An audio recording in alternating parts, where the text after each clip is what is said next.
Assalamualaikum warahmatullahi wabarakatuh. Salam sejahtera untuk kita semua.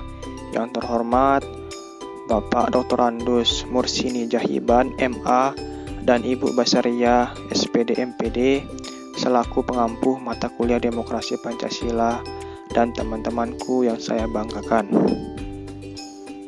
Pada kesempatan kali ini, saya akan menganalisis studi kasus tentang kesejahteraan masyarakat semakin rendah.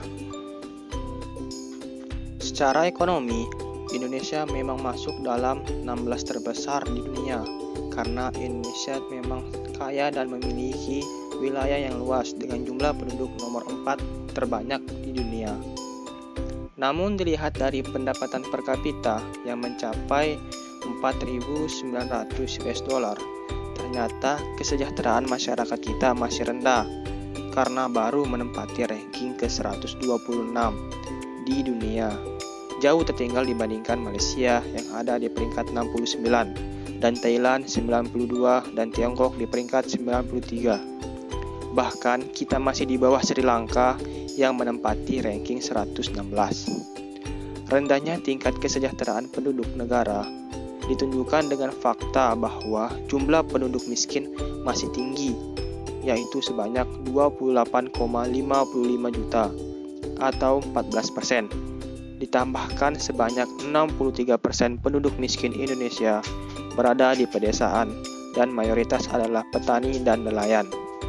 Sementara jumlah pengangguran masih sekitar 7% dari seluruh angkatan kerja. Kondisi yang demikian, bangsa Indonesia menghadapi sejumlah masalah mendasar berupa berbagai kesenjangan sosial dan ekonomi, serta kesenjangan antar daerah dan antar kawasan, serta infrastruktur yang tidak merata. Di negara-negara berkembang, kekayaan alam belum dikelola secara maksimal. Hal ini disebabkan oleh tingkat pendidikan masyarakat yang masih rendah, sumber daya manusia yang masih rendah, dan terbatasnya mobilitas sumber daya lainnya. Semakin rendah keadaan sosial ekonomi suatu negara, akan semakin terbatas pengelolaan sumber daya alamnya. Rendahnya pengelolaan sumber daya alam akan mengakibatkan pembangunan masyarakat menjadi rendah. Masyarakat miskin di mana akan memiliki konsumsi yang rendah, sandang, papan, dan pangan rendah. Hal ini akan mengakibatkan status gizi masyarakat juga rendah. Rendahnya status gizi akan membuat kesehatan masyarakat juga rendah. Sedangkan apabila kesehatan rendah, kinerja masyarakat akan menurun. Dan dengan menurunnya kinerja akan mengakibatkan produksi menjadi rendah. Rendahnya produksi akan membuat masyarakat berada dalam kemiskinan. Kembali lagi, apabila masyarakat dalam keadaan miskin, mereka akan memiliki produktivitas yang rendah. Dan rendahnya produktivitas ini akan mengakibatkan pengetahuan masyarakat juga menurun. Dengan rendahnya pengetahuan masyarakat akan membuat daya beli pendidikan dan informasi juga rendah. Apabila pendidikan masyarakat rendah akan mengakibatkan pendapatan masyarakat rendah. Rendahnya pendapatan masyarakat ini akan membuat produksi menjadi rendah. Rendahnya produksi ini akan membuat masyarakat kesulitan dalam mengumpulkan modal sehingga tabungan menjadi rendah. Dan rendahnya tabungan akan membuat masyarakat menjadi miskin. Hal ini akan terus berputar sehingga masyarakat kesulitan dalam mengatasinya. Faktor penyebab kesejahteraan masyarakat rendah. Adapun ada beberapa penurunan kesejahteraan masyarakat Indonesia dapat disebabkan karena yang pertama, gagalnya kebijakan dan program pemerintah dalam menjaga daya beli masyarakat akibat ditundanya atau dihilangkannya program sosial seperti beras untuk masyarakat kurang mampu atau sering disebut dengan beras miskin atau raskin, dan bantuan langsung tunai atau BLT. Pemerintah bukan melakukan perlindungan sosial kepada masyarakat yang terkena dampak, malah mengurangi, menghilangkan, dan menunda program sosial, misalnya pemberian raskin ditunda untuk beberapa saat. Kemudian yang kedua, lemahnya langkah pemerintah dalam mengantisipasi dampak dari kenaikan harga bahan bakar minyak atau BBM.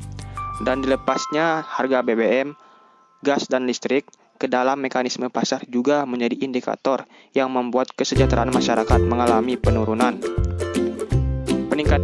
Peningkatan memburuknya kesejahteraan masyarakat Indonesia karena gagalnya kebijakan program pemerintah menjaga daya beli masyarakat setelah menaikkan harga BBM dan kenaikan harga gas dan listrik dan berbagai kebutuhan pokok lainnya.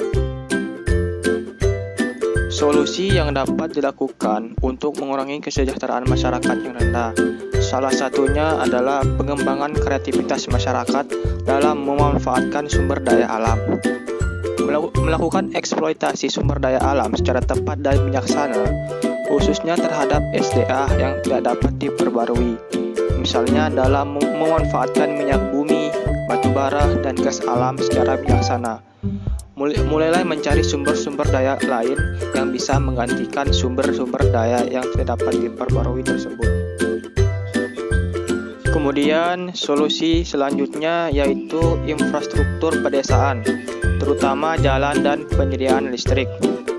Pembangunan jalan pedesaan dapat mengurangi biaya transportasi, menghubungkan petani desa ke pasar untuk menjual barang-barang mereka, serta memungkinkan pekerja bergerak lebih bebas, dan memperbaiki akses ke pendidikan dan layanan kesehatan. Akses listrik juga membuat usaha rumah skala kecil menjadi lebih layak dan produktif, yang sangat diperlukan bagi masyarakat miskin di desa.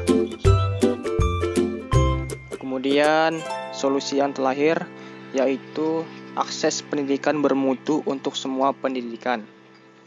Melakukan proses pematangan kualitas pendidikan yang dikembangkan dengan cara membebaskan calon penerus bangsa Indonesia dari ketidaktahuan, ketidakmampuan, ketidakberdayaan, ketidakbenaran, ketidakjujuran, dan dari buruknya akhlak dan keimanan.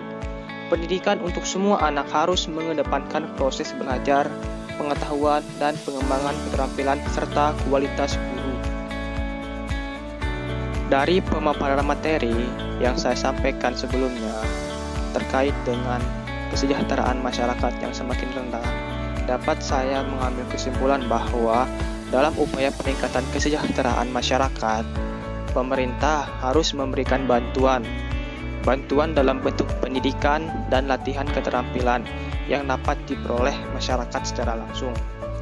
Pemerintah melalui lembaga penyuluhan agar memperhatikan dan membimbing masyarakat dalam mengelola pekerjaannya, agar pendapatan masyarakat menjadi lebih meningkat, dan memberikan sosialisasi secara kontinu atau secara berkelanjutan tentang pentingnya pendidikan yang tinggi dan pentingnya penggunaan sumber daya alam secara bijaksana.